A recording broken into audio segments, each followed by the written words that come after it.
Next आपके पास एक example है कि e raise to power z is equal to 1 plus iota अगर हो तो फिर आप z की वैल्यू फाइंड आउट करें कि z की वैल्यू कितनी होगी। अभी जो प्रीवियस आपने काम किया उसी के अंदर आप इसका तरीका सीखे। e raise to power z अगर हम लेते हैं तो वो ex के बराबर है। प्रीवियस हमने एक प्रॉपर्टी पढ़ी, उसको हमने इस्तेमाल कर लिया। अब दूसरी तरफ अगर आप इसका मॉडुलस लेते हैं तो 1 स्क्वायर और 1 स्क्वायर अंडर रूट 2 आ जाएगा। यहां से दोनों तरफ नेचुरल लॉग लेंगे, x की कीमत आपके पास नेचुरल लॉग अंडर रूट 2 आ जाती है। और ये हमने इसका आर्गुमेंट का तरीकेकार सीखा कि यहाँ पर आप y रखेंगे थीटा और उसमें 2n पाई जमा कर देंगे। अब इस कॉम्प्लेक्स नंबर का अगर आप आर्गुमेंट निकालो तो टेंजेंट इनवर्स ऊपर इमेजिनरी पार्ट 1 रखेंगे, नीचे रियल पार्ट 1 निकलेंगे रखेंगे तो ये आपके पास पाई बाय 4 आ जाता है। तो थीटा की वैल्यू पाई बाय 4 रखेंगे, इसमें 2n पाई ऐड करके इसको सिंप्लीफाई कर ले। लो जी, ये आपके पास x और y की वैल्यूज निकल आई, आर्गुमेंट निकल आया। तो अब अगर आप ये वैल्यूज इनके अंदर पुट कर दे, z is equal to x plus iota y, तो यहाँ पर इनके वैल्यूज पुट करने पर ये रिजल्ट आपके पास आ जाएगा। ये थीटा यहाँ पर नहीं आता, यहाँ पर आई थिंक y आता है और इस तरफ ये थीटा के इक्वल है, तो वो यहाँ पर ये वैल्यू पुट कर लेंगे। इस तरह के सवालों को हल करने का एक तरीका तो ये वाला है। एक तरीका आगे मैंने इसके अंदर अडॉप्ट किया हुआ है। इस तरीके से भी आप इसको सॉल्व कर सकते हैं कि अगर ये आपको e raise to power z equal to 1 plus iota under root 3 दिया हुआ है, अगर ये इसकी इक्वल हो तो z की कितनी वैल्यू होगी ये आपने बताना है। तो हम इस इक्वेशन को सॉल्व कर लेते हैं। z को सपोज करते हैं कि x प्लस आयोटा y के बराबर है। इसको हम लिख सकते हैं कि e raise to power x और e raise to power iota y को एक्सपेंड करके इस सूरत में लिख लेंगे। दोनों तरफ हम रियल और इमेजिनरी पार्ट्स को कंपेयर करेंगे, ex cos y equal to 1 आ जाता है और ex sin y जो है अंडर रूट 3 के बराबर आ जाएगा। y की वैल्यू निकालने के लिए इन दोनों इक्वेशंस को डिवाइड करते हैं। ये ex से कट जाएगा तो sin y cos y tan y बन जाएगा। tan दूसरी तरफ जाके इनवर्स बनेगा तो वो अंडर रूट 3 इनवर्स कब बनता है, पाई बाय 3 पर। इसका जनरल एंगल निकालने के लिए उसमें 2n पाई ऐड कर देंगे। ये y की वैल्यू, इसको आप अगेन इसके अंदर इसके अंदर पुट करेंगे ताकि वहां से x निकाल सके। तो ये बन जाएगा ex और cos पाई बाय 3 जो होता है वो 1 बाय 2 होता है। 2 दूसरी तरफ जाके मल्टीप्लाई होगा तो यहाँ से ex की वैल्यू आपके पास 2 निकल आएगी। दोनों तरफ नेचुरल लॉग लेंगे तो x की वैल्यू ये आ जाती है, तो z आपके पास नेचुरल लॉग 2 और आगे ये y की वैल्यू पुट करके तो ये सिंप्लीफाइड फॉर्म में आ। तो एक ये भी तरीका इस तरह की एक्सपोनेंशियल इक्वेशंस को सॉल्व करने का। एक और एग्जांपल है कि which of the following is not an analytic function. इनमें से आपने बताना है कि एनालिटिक फंक्शन कौन सा नहीं है।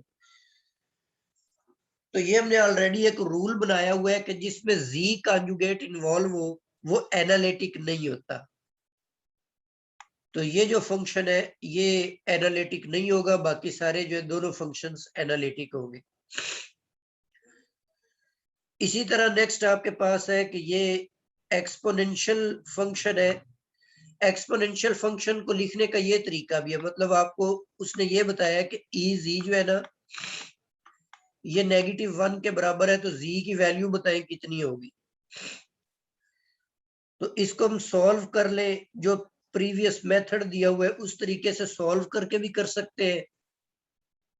तो डायरेक्ट इसके अंदर ये जो फर्स्ट ऑप्शन दी हुई है odd multiples of pi iota, ये हम पावर में ले लेते हैं तो कॉस साइन का जो ऑड मल्टीपल होता है वो तो 0 हो जाता है पाई का। मतलब 1 पाई पर ये 0 होता है, 3 पाई पर 0 होता है, 5 पाई पे, और जो कॉज होता है ये ऑड मल्टीपल -1 के बराबर होता है। तो इसका मतलब है कि ए ऑप्शन जो है ये दुरुस्त option.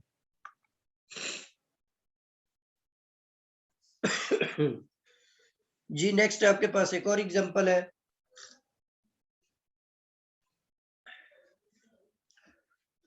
Which of the following is a regular function?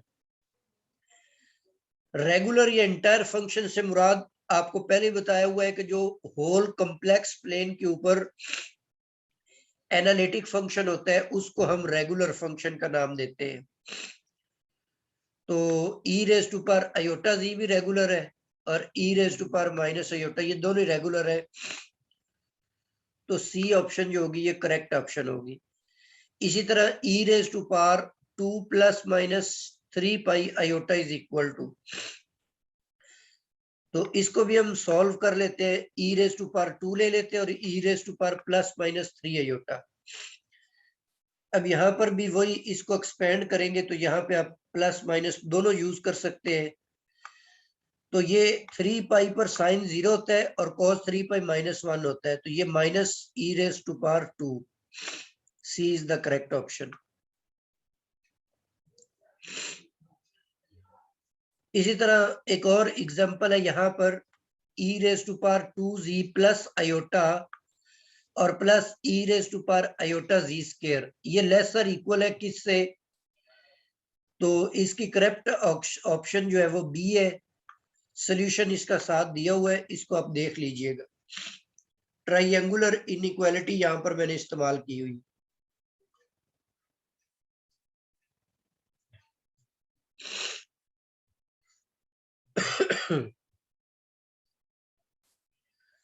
Ji next मैंने कंपैरिजन लिया हुआ है। रियल और कॉम्प्लेक्स वैल्यूड फंक्शन के दरमियान एक कंपैरिजन रखा है।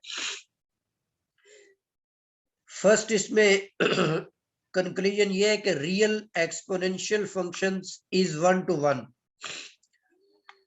मतलब ये जो f of x is equal to e raise to power x होता है,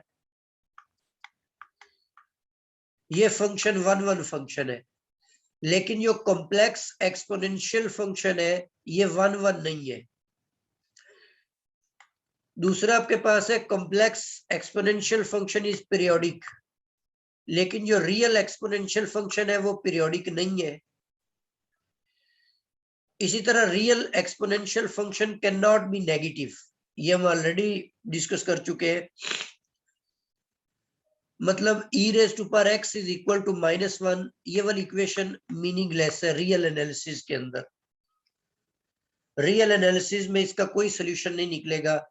लेकिन e raise to power z is equal to -1 है some complex solution.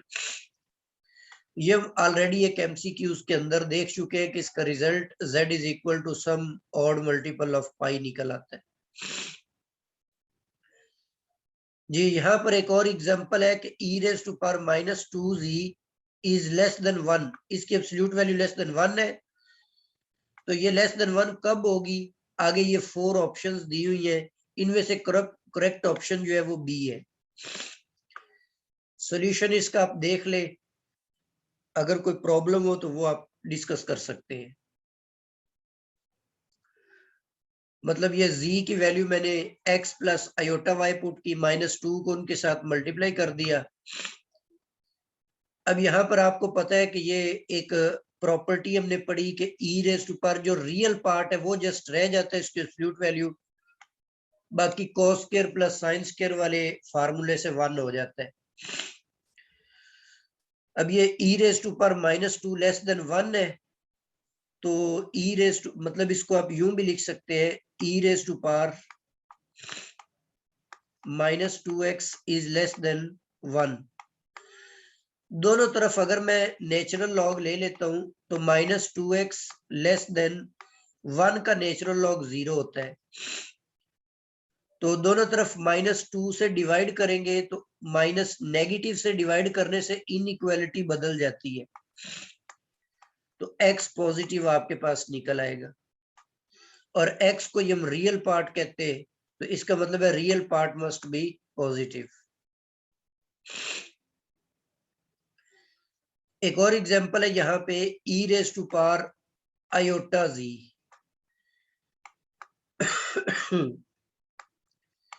e raise to power iota z का जो कॉन्जुगेट है वो e raise to power iota z के conjugate के बराबर कब होगा? तो ये बराबर उस वक्त होगा जब z equal to n pi आ जाए। z is equal to n pi आएगा तब ये दोनों आपस में इक्वल होंगे। तो ये प्रूफ इसका शॉर्ट सा दिया हुआ है, इसको आप देख सकते हैं। जी यहाँ तक हमारा आज का लेक्चर कंप्लीट हो गया। इसमें हमने एक्सपोनेंशियल फंक्शंस को डिस्कस किया। तो मजीद इसको आप देख लीजिएगा थोड़ा सा। नेक्स्ट लेक्चर के अंदर लोगार्थमिक फंक्शंस और ट्रिग्नोमेट्रिक फंक्शन